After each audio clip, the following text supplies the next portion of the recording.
A little more than a year ago, Jason Crow was on the outside looking in. Well, tonight, the Democratic congressman is in a position to prosecute the President of the United States of America. Crow is one of 7 House members tasked with laying out a case for President Trump's removal from office.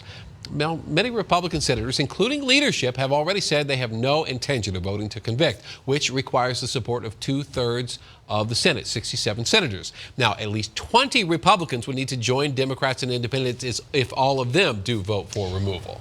Now, if Crow is nervous, he didn't show it today. Denver 7's Meghan Lopez sat down with the former Army Ranger and attorney to talk about playing a leading role in only the 3rd impeachment trial in U.S. history.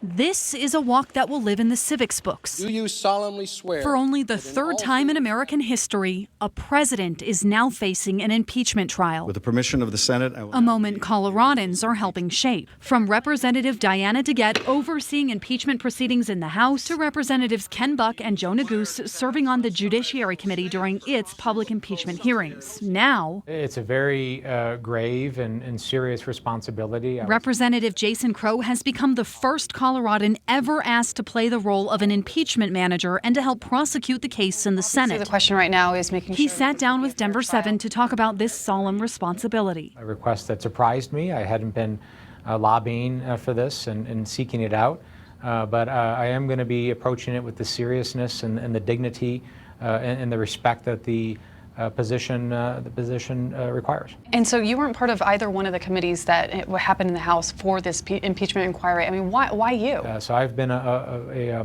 very vocal voice in Congress about our national security and supporting our men and women. I'm also a lawyer, so I've, for almost a decade, I've litigated cases, and I'm very familiar with courtroom procedures. Obviously, the question right now is making sure that this would be a fair trial. How do you kind of calculate whether you're going to be able to have documents, have witnesses, and how that kind of changes your strategy moving forward? Well, this is very simple. This cannot be the first impeachment trial in the history of America where we don't have witnesses and documents. You know, the prior 2 had both, and we need to have it again. Let me ask you about the president testifying. Do you think that that's something that should happen? I'm not going to get into any witnesses right now. You know, the managers are meeting and talking regularly with our team to look at what's appropriate. We're looking at all the witnesses, all the documents that we need, and we will have that discussion. And we're going to call witnesses and push for witnesses that we think are appropriate. Representative Crow didn't go into detail about the team's trial strategy, but said it's his oath to the Constitution that will be guiding his conscience, and he's hoping it will be the same for the Senate. Are you nervous that this has already been decided? Well, every member of the United States Senate raised his or her right hand yesterday and took an oath to do impartial justice in this process, and that's what needs to occur. I'm going to be faithful to my oath, and I don't control other people's actions. They need to be faithful to theirs, and that's what I'm going to expect them to do.